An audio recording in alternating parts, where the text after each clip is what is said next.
महोदय, मैं आपका धन्यवाद देना चाहता हूं कि इस महत्वपूर्ण विषय पे मुझे बोलने का मौका दे रहे हैं। मैं अपने साथी माननीय सदस्य गौरव गोगोई जी के से सहमत हूं। बहुत सारे महत्वपूर्ण उन्होंने बिंदु उठाए और अध्यक्ष महोदय,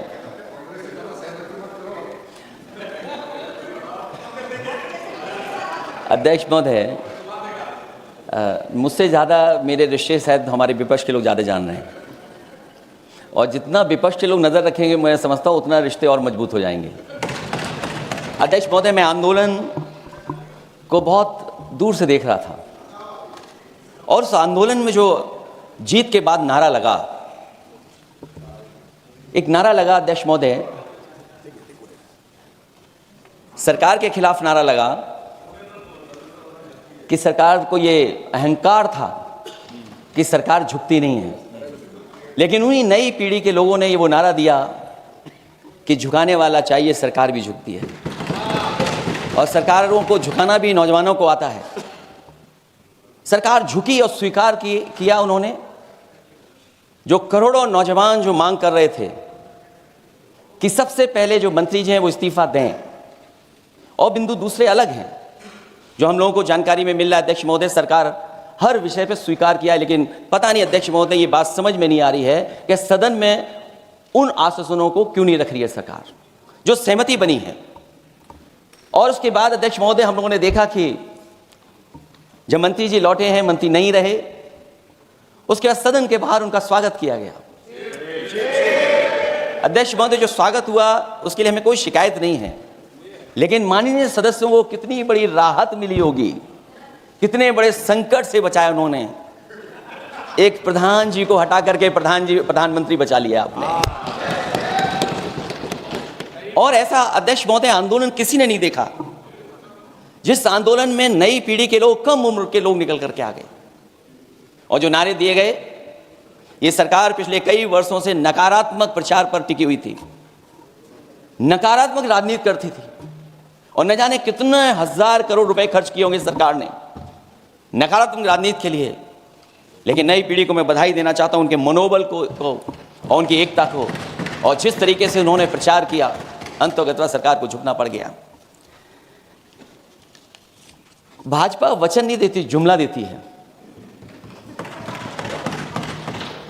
तो मुझे उम्मीद है कि सभी युवा नौजवानों का जो मांग की है उन्होंने, उन सभी मांगों को सरकार स्वीकार करेगी। और सरकार ये भी स्वीकार कर लिया होगा कि कोई दल मजाक में बना तो कितनी बड़ा दल बन गया।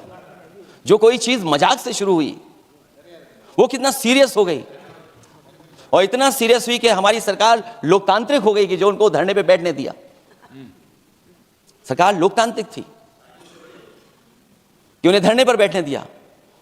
हमने वो भी समय देखा है कि जहां पर धरने पर नहीं बैठने दिया, वर्षों वर्ष लोग बैठे रहे धरने पर, उनकी सुनी नहीं गई।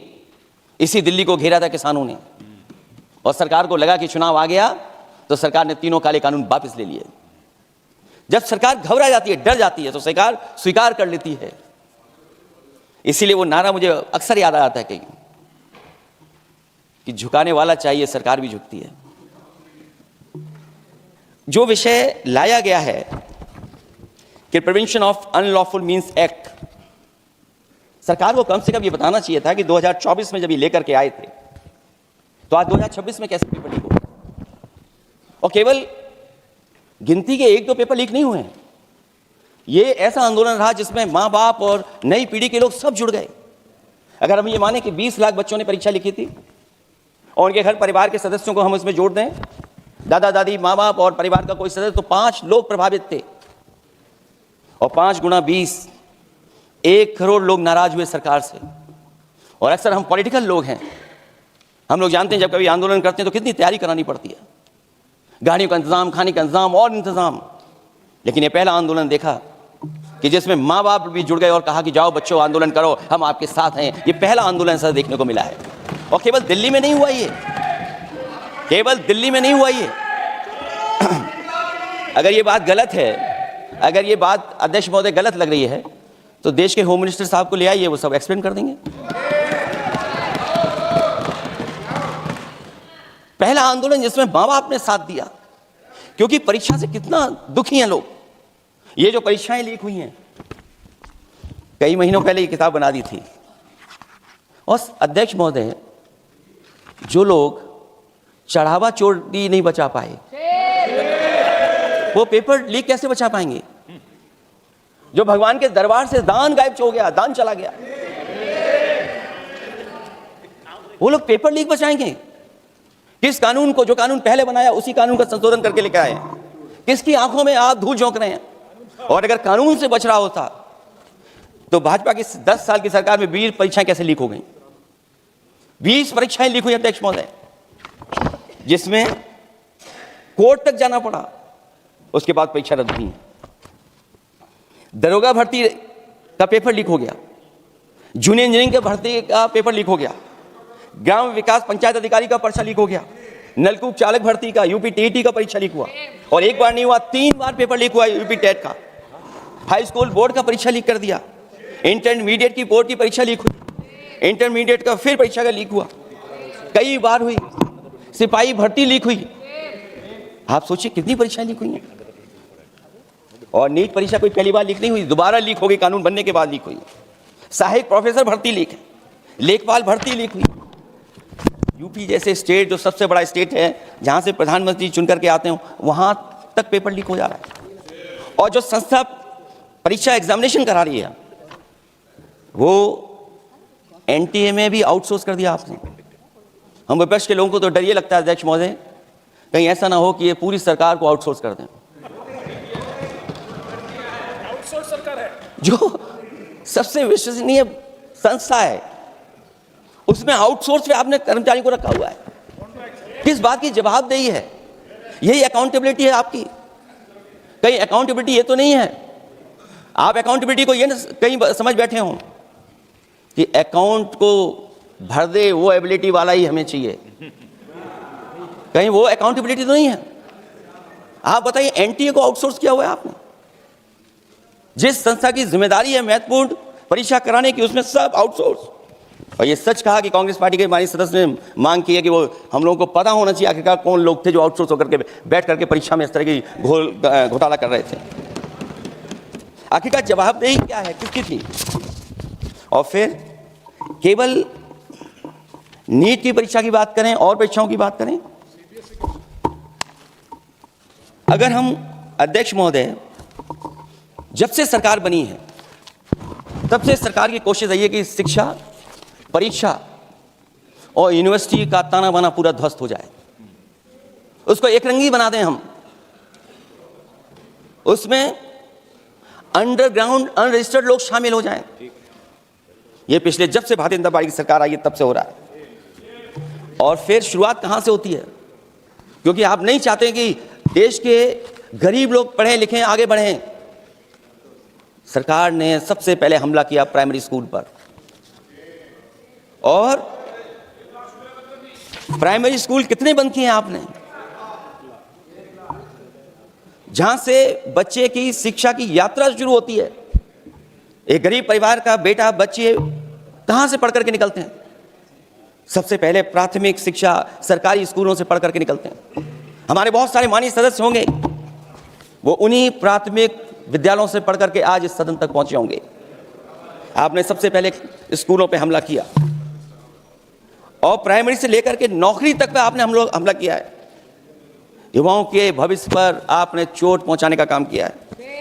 और जो प्राइमरी स्कूल जो आपने बंद किए हैं, वो इसीलिए बंद किए हैं आपने कि पिछड़े, दलित और गरीब के वर्ग के परिवारों के बच्चे पढ़ लिख ना जाएं। क्योंकि आज भी अगर हम देखते हैं प्राइमरी स्कूल में कौन पढ़ने जा रहा है? सबसे समाज के गरीब परिवार के बच्चे पढ़ करने जा रहे हैं।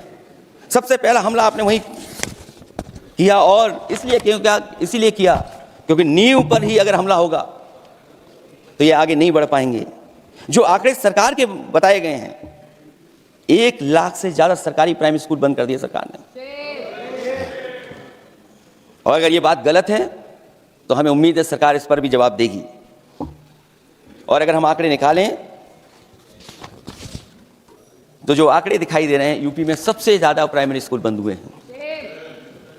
और ये सरकार के आंकड़े हैं कि 7 लाख से ऊपर विद्यालय थे जो अब 6 लाख रह गए हैं।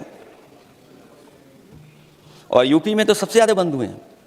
उत्तर प्रदेश में 26,386 सरकारी प्राइमरी स्कूल बंद कर दिए सरकार ने। और केवल प्राइमरी स्कूल बंद नहीं किए हैं, नौकरी पे भी हमला किया है। 69,000 शिक्षक भर्ती को लेकर के बड़े पैमाने पर घोटाला किया गया, और घोटाला इतना बड़ा है कि वो सभी कोर्टों में गए हैं और पिछले कई वर्षों से आंदोलन कर रहे हैं। कोई स्थान नहीं बचा अध्यक्ष महोदय जहां पर वो शिक्षक भर्ती के लोग न गए हों। मंत्रियों के यहाँ गए, आंदोलन किया है, हाई कोर्ट गए, सुप्रीम कोर्ट गए। लेकिन देखिए सरकार भी कमाल की है कि सरकार उनको नौकरी नहीं देना चाहती, और इसलिए नौकरी नहीं देना चाहती है क्योंकि उन्हें भर्ती गलत की है, और भर्ती में जिन लोगों का अधिकार छीना है वो सबसे ज़्यादा पिछड़े और दलित परिवार के बेटे जिनका अधिकार इस सरकार ने छीना है। और ये अगर बात नहीं ठीक है तो हमें उम्मीद है कि सरकार इसका भी जवाब देगी। माध्यमिक स्कूलों को भी बंद किया जा रहा है, और बड़े पैमाने पर स्कूल बंद हुए हैं। और जो बोर्ड की परीक्षाएं लीक हुई हैं पूरे देश में, बड़े पैमाने पर बोर्ड परीक्षाओं के पेपर लीक किए गए हैं। अध्यक्ष महोदय, हम जानना चाहते हैं कि आखिरकार 10वीं और 12वीं के पेपर लीक क्यों हो रहे हैं? 10वीं और 12वीं के पेपर लीक क्यों हो रहे हैं? इसके लिए अगर कोई सरकार के पास जवाब हो तो बताएं। और जो बच्चों ने जान दी है नीट की परीक्षा में, जब परीक्षा का पेपर लीक हो गया है, अध्यक्ष महोदय मैं अपनी तरफ से, पार्टी की तरफ से और सभी की तरफ से उन्हें श्रद्धांजलि देता हूं। और हमें उम्मीद है कि सरकार उन बच्चों की मांग मानेगी जिन बच्चों ने ये शर्त रखी है कि उनके परिवार के लोगों को 1 करोड़ मुआवजा दिया जाए। जब उच्च शिक्षा में जिस तरीके से भर्ती हो रही है अध्यक्ष महोदय, जो उच्च शिक्षा की भर्ती है उसमें जो अपॉइंटमेंट हो रहे हैं उनके बारे में तो क्या चर्चा करें कि जब संस्था पे सबसे ऊपर बैठा व्यक्ति ही अन्याय करेगा तो पूरी संस्था में अन्याय होगा। जब से ये सरकार आई है, जो बड़ी बड़ी संस्थाएं हैं उन सब संस्थाओं में एक रंगी लोगों को बैठा करके उन संस्थाओं को ध्वस्त करने का काम कर रहे हैं, और न केवल उन संस्थाओं को खराब कर रहे हैं बल्कि अध्यक्ष महोदय, उत्तर प्रदेश में एक स्वतंत्र सेनानी, उनके नाम पर यूनिवर्सिटी बनी, मौलाना जवाहर यूनिवर्सिटी बनकर के तैयार हो गई। इन्होंने कोई सरकारी यूनिवर्सिटी नहीं बनाई, और अगर कोई प्राइवेट यूनिवर्सिटी बन भी गई है तो उसको भी हथौड़ा लेकर के तोड़ने की तैयारी कर रहे हैं ये लोग। ये नफरत की राजनीति कहां लेकर के पहुंचा देगी? और जब से बीजेपी की सरकार आई है तब से नफरत की राजनीति और दूसरे लोगों के साथ किस तरह का व्यवहार हो रहा है, उन्हें कहीं भी न्याय तक नहीं दिला पाई सरकार। और जब नौकरी की बात आ जाए तो अध्यक्ष महोदय, अग्निवीर भर्ती में भी जो हर साल में कितनी भर्ती होती थी, कभी 80,000 भर्ती हुआ करती थी, अब भर्ती केवल 10,000 हो पा रही है। आखिरकार अध्यक्ष महोदय, सरकार नौजवानों की पढ़ाई और नौकरी पे हमला क्यों कर रही है? और नौकरी पे हमला क्यों हो रहा है? जब आप ये कहते हैं कि हमारे नौजवान हमारी डेमोग्राफिक डिविडेंड बन करके आए हैं, कहीं यही नौजवान हमारी आपदा न बन जाए, इसके बारे में भी सरकार को सोचना चाहिए। और मैं ये जरूर कहना चाहता हूं कि अध्यक्ष महोदय, अगर शिक्षा अच्छी होगी, परीक्षा सच्ची होगी तो तरक्की भी पक्की होगी, और ये तरक्की नहीं चाहते हैं, इसीलिए शिक्षा पर और परीक्षा पर हमला कर रहे हैं। मैं इन्हीं शब्दों के साथ अध्यक्ष महोदय आपका धन्यवाद देता हूं। और जो बिल लेकर के आए हैं आप, बिल तो 24 में भी लेकर के आए थे आप, जो 24 में बिल लेकर के आए तो उसके बाद नीट परीक्षा का पेपर लीक क्यों हो गया, ये आप बता देना मंत्री जी। आपको एक कानून बनाने के बाद दूसरा कानून बनाना पड़ रहा है, ये क्या वजह है? और आपको मंत्री जी का स्वागत इसलिए करना पड़ रहा है कि आपको तो संकट से बचा लिया। और अगर अखिलेश जी तो समाजवादी है, मैं पूछना चाहता हूं कि छात्रों का आंदोलन के बाद सरकार उनका बात सुन के पार्लियामेंट में बिल लेके आता है, ये अच्छा है, या जो आंदोलन होता है तो उसको कुचलने के लिए देश में इमरजेंसी लगा देता है, वो अच्छा? बता दीजिए। अध्यक्ष महोदय, मैं इमरजेंसी को तो नहीं देखा हूं, लेकिन इमरजेंसी में क्या क्या हुआ है वो अभी दिल्ली की राजधानी में भी देखने को मिल गया है। आंसू के गैस के गोले और लकड़ी में लगा हुआ कुछ कील का और कांटे की चीज़ें उस समय करंट नहीं लगाया जाता था, इस बार करंट लगाया गया। तो ये इमरजेंसी के बराबर ही हुआ है हमला, कम नहीं है। इमरजेंसी से कम अन्याय नहीं कर रहे हैं आप लोग। और याद करिए अध्यक्ष महोदय, अगर इमरजेंसी इन्हें याद आ गई है, अगर इमरजेंसी अध्यक्ष महोदय इन्हें याद आ गई है, तो इमरजेंसी के बाद भी परिवर्तन हुआ था और हमें भरोसा है कि इसके बाद भी परिवर्तन होगा। और अध्यक्ष महोदय, मैं आखिरी में कहना चाहता हूं, कानून से नहीं, नीयत साफ होगी तब नीट का परीक्षा साफ होगी। सवाल कानून का नहीं है, आपकी नीयत साफ नहीं है। और जिस समय आपकी नीयत साफ होगी तो परीक्षा भी साफ हो जाएगी। और हमारे साथी जो कुछ और बातें उठा रहे हैं, आज मौका नहीं है, लेकिन आपको भगवान भी माफ नहीं करेंगे, क्योंकि आप चढ़ावा चोरी में शामिल हुए हैं। और चढ़ावा ही नहीं, जो गुप्त दान था वो भी चोरी हुआ है, गुप्त दान। और ये पाप की श्रेणी में नहीं आता है, महापाप की श्रेणी में आता है। Akhilesh ji bill pay. और अध्यक्ष महोदय, आखिरी में मैं इतना ही कहना चाहता हूं, शिक्षा की रक्षा के लिए जो आंदोलन हुआ है वो हमेशा आंदोलन जीतेंगे। बहुत बहुत धन्यवाद, बहुत बहुत आभार प्रकट करता हूं आपका। Shri Abhishek Banerjee. Thank you, sir. I rise here today to